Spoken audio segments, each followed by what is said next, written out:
Hey guys, welcome back to Electrical Car Repair Live. Our mission at the garage is to save you guys as much money as we can. That's why we make these absolutely free videos and we teach you how to fix your car for free. Let's go ahead and start on it now. So let's start on it now. So guys, if the air conditioner does not work, it blows warm hot air on that GMC Yukon, what can easily cause that? It could be multiple things, but first we need to check one fuse and one relay for the air conditioner system. Now we will always recommend to check the climate control fuses as well, we'll talk about that, but the main fuse for the AC is located under the hood. Open the hood and here guys on the driver's side you see that box, open that cover, underneath is the main engine fuse box with a layout like this one. Before we guys continue, let's explain quickly why it's always a good idea to test fuses and relays. It is guys very important to test fuses and relays. On those fuses you cannot clearly see if they're burnt or not, especially you can see in the J-case fuses as well. And if you guys assume, okay, let's say you remove a fuse, you look at it and you assume guys that it's actually a good fuse, but it's actually a bad fuse. Sometimes you cannot clearly see that.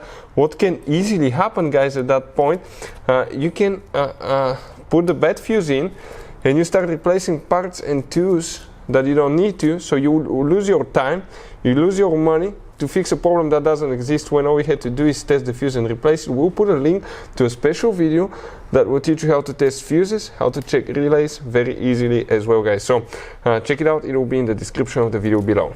Here now we need to check multiple things guys, okay? We need to check one fuse, one relay for the AC compressor. By the way, if you need to buy any fuses, relays, parts, tools, refrigerant guys, parts, compressors, anything for GMC Yukon or other cars at a good price, quick shipping, we'll put a link in the description of the video below, that way you do not waste money and time. The fuse that you need to check is fuse number 17, right here. The relay is right next to it. This relay and this fuse right here. Other things that can cause the AC not to work. You need to guys connect, okay, the recharging kit. You need to connect that recharging kit to the low pressure port, and if you don't have any pressure, it means you have a leak in the system. Leak can be caused by a bad hose, AC condenser, compressor, multiple things can cause a leak. If you have pressure but it doesn't work, it could be bad AC clutch. We have multiple videos on our channels how to test AC clutch and how to replace AC clutch.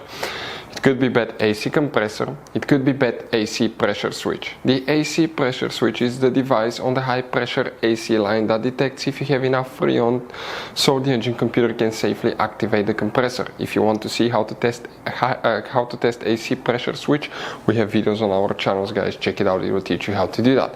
Next, it could be something that most people don't even think about, but it could be bad radiator fan. If the radiator fan does not work, the engine computer will deactivate the air conditioner. That way the car will have a lower chance to overheat.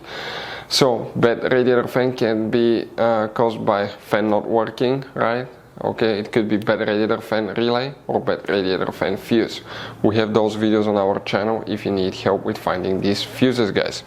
Another thing, okay, you have one device, actually the air conditioner may be working but actually blows hot warm air because of that device. You will have one or two of those. If you have a dual climate control, you have two of those in the dash, one for the driver, one for the passenger side. If you have single climate control, you have one. This is known as blend door actuator. It's attached to a flap that switches from hot to cold. It has just plastic gears and a motor that usually they crack, wear out, skip, or the motor burns. And when that happens, if it's stuck in hot position, even though your AC works perfectly fine, it's going to blow just hot air guys because of a bad blend door actuator. For any of you needing help with testing or finding the symptoms of bad blend door actuator, we have the videos on our channel. Hopefully the video will be helpful. Thank you. Hopefully guys the video was helpful and we were able to save you money. We guys have more than 19,000 free repair videos on our YouTube channels. Check them out. We have videos that can save you thousands of dollars in future repairs. Thank you for watching and see you guys next time.